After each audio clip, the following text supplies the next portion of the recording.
So today, let's talk about miscommunication and hierarchy. One of my friends is a surgeon, and one day she was doing a surgery with one of her colleagues.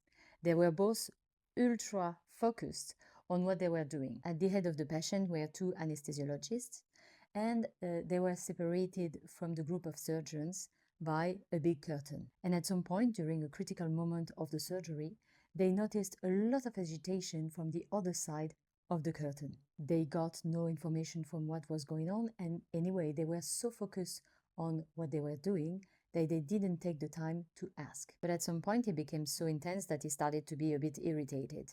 And so he started to ask the team of anesthesiologists to calm down and to stop moving like that. But what he didn't know at this time was that the anesthesiologists were trying to resuscitate the patient who was dying. Obviously, there is a problem of miscommunication and the organization of the system in this case. And when my friend told me about this situation a few years after, she explained me that in some places you have a meta observer who take part of the surgery. His role is simply to observe and to understand the dynamic of the group.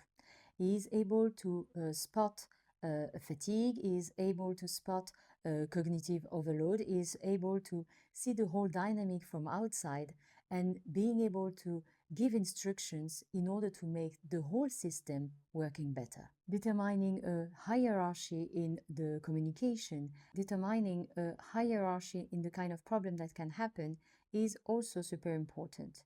Of course, if something like that happens, normally you have a procedure in which you are supposed to talk to which kind of person, but because everyone is focused on their tasks, they don't even bother to communicate to the other side. In this case, someone from outside can clearly have this role and make sure that the communication is working. And so the conclusion is, every time we face this kind of problems that was completely unexpected, instead of trying to find the culprit at all costs, I think it's much more interesting to see how could we find a system in which this kind of problem will never happen again.